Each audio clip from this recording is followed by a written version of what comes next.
Red Bull is cooking up something wild behind the scenes, and nobody saw this one coming. While most F1 fans were busy debating whether Yuki Tsunoda or Liam Lawson should get the second Red Bull seat in 2026, the team quietly turned their attention to a completely unexpected name. Alex Palou. Yeah, the guy tearing it up in IndyCar. And if you're wondering what a four-time IndyCar champ has to do with Red Bull's current mess, buckle up, because this whole thing might flip the second seat curse on its head, or make it worse.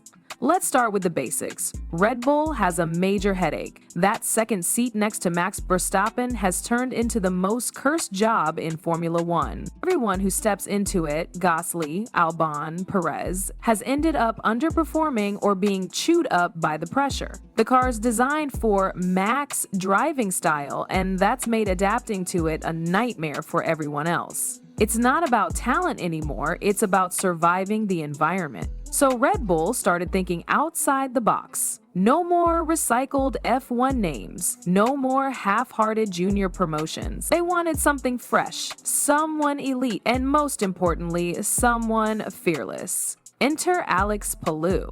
Now, Palou isn't just another American racing story. He's a beast. 4 championships, racecraft for days, and total dominance in one of the most competitive series out there. The guy is calm under pressure, absurdly consistent, and built like a precision machine when it comes to executing race strategies. Even Will Buxton said he'd love and hate to see Palou at Red Bull because on one hand, he believes Palou could shock everyone by showing how serious IndyCar talent really is, but on the other hand, he knows how brutal that second seat can be, even for someone as good as Alex. But before we get too excited, this isn't a done deal. First of all, Palou has some messy history with McLaren. He was part of their academy, was lined up as a reserve, and then allegedly walked away from the contract. That led to legal drama and a fractured relationship with Zak Brown's camp. So now, even though he has experience in Formula One free practice sessions, there's bad blood with McLaren. And guess who's not going to be thrilled if Red Bull tries to scoop him up?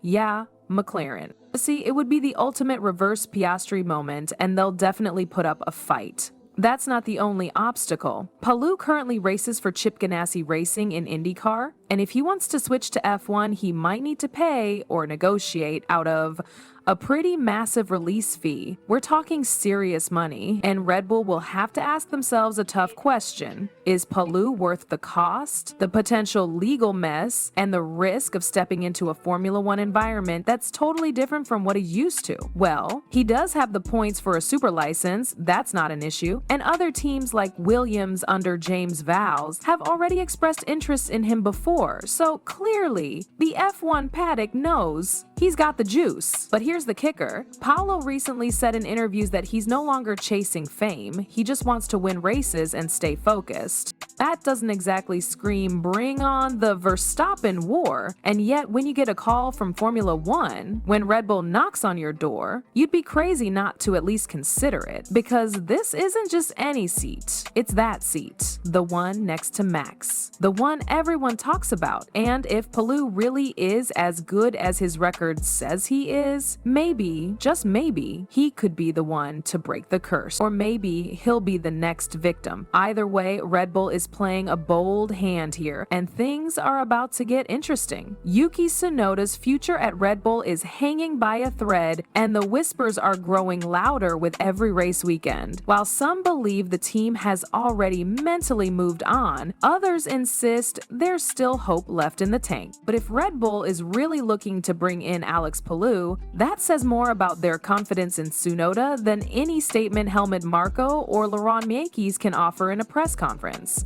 It's not like Red Bull hasn't tried to fix the Yuki situation. Internally, they've poured effort into helping him adapt, fine-tuning setups, offering support, trying different strategies. All of it. Mekies has gone on record saying the team is still backing him, especially pointing to races like Spa where things looked promising. But the inconsistency keeps coming back. One weekend it's a stellar qualifying lap, and the next it's a spin on lap 4. The trust just isn't being rebuilt fast enough, and when the rest of the paddock is producing hungry young talent, patience runs out fast.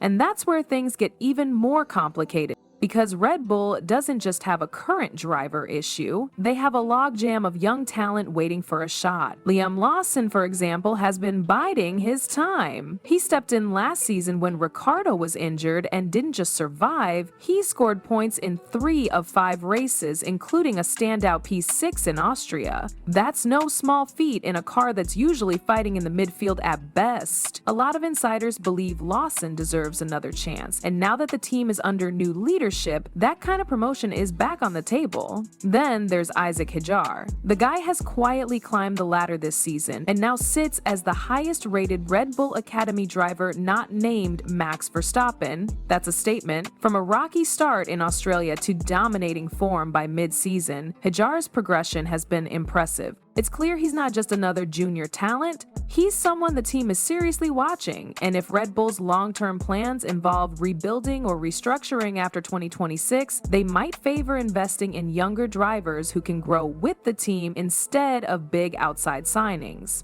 But the wild card in all of this is Max Verstappen himself. Everyone's assuming he'll be there in 2026 and beyond, but that's far from guaranteed. The new regulations are coming and nobody knows who's going to nail them. Red Bull's recent development stumbles have raised serious questions. Their dominance is no longer a lock. If the RB22 or whatever they field in 2026 doesn't perform, Max could walk. The Mercedes rumors haven't died down, and if he leaves, Red Bull's entire driver strategy flips upside down. Suddenly, they'll need a new team leader, not just a competent second driver. That's why the Palou gamble is so intriguing. If he works out, he could be more than just a sidekick to Max. He could evolve into the main man, especially if Verstappen leaves. That potential leadership quality, combined with his experience and cool under pressure, is what makes Palou so valuable. He's not a rookie you have to train. He's a proven winner, and Red Bull knows they might need someone like that sooner than they expected. The real tension here isn't just between driver options, it's between short-term fixes and long-term vision. Do you bet on Hadjar or Lawson and hope they grow into stars? Or do you pay big for Palou and try to stabilize the team through the chaos that could follow a Verstappen exit? Red Bull's next move might define their next 5 years. Red Bull strategy meetings must feel like a chess game, with half the pieces missing and a ticking clock in the background.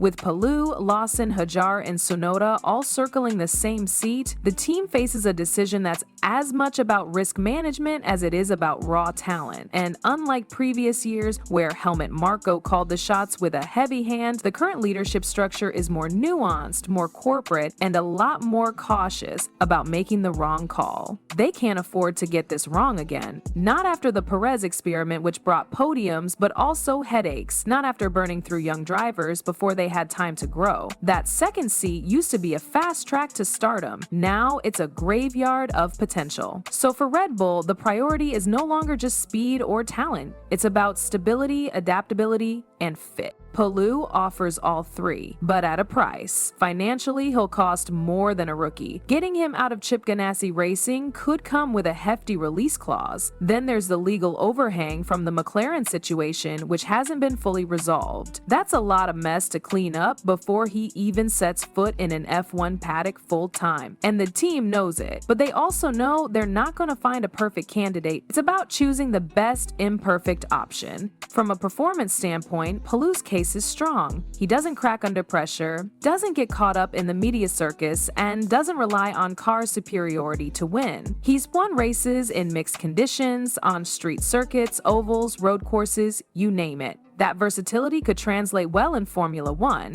especially during a regulation shift where car behavior will change drastically. And the fact that he's already run F1 practice sessions shows he's not coming in blind. Still, adapting to Formula One is brutal. Many IndyCar drivers have made the jump and failed. The cars handle differently, the tracks demand different skill sets, and the level of media pressure is 10 times what Palou is used to. Even with his calm demeanor, it's hard to predict how he'll respond to a full season in the F1 pressure cooker, especially if he's paired with someone like Verstappen. And yet, The argument can be made that now is the time to try something bold. The driver market is in flux. Mercedes is restructuring, McLaren is on the rise, Ferrari is playing long-term games, and if Red Bull wants to stay ahead, they can't just rely on Max. They need depth. They need a second pillar. And if Palou works out, he could become that pillar. If not, at least they'll know they took a shot at greatness instead of playing it safe again. The bigger question is how McLaren reacts if Palou gets poached. They've already experienced the sting of the Oscar Piastri drama when Alpine lost their grip on him. Losing Palou, who's technically in their driver development pipeline, to Red Bull could trigger legal counterattacks, strained relationships, and a fresh round of political chaos in the paddock. But if Red Bull believes Palou is the guy, they'll likely consider that a storm worth weathering. Ultimately, it comes down to vision. Red Bull can continue rotating through junior drivers, hoping one sticks, or they can pull the trigger on someone like Palou, who's already a champion and wants to prove himself on the biggest stage in racing. The seat is open, the pressure is massive, and the F1 world is watching to see if Red Bull plays it safe or bets on the unexpected.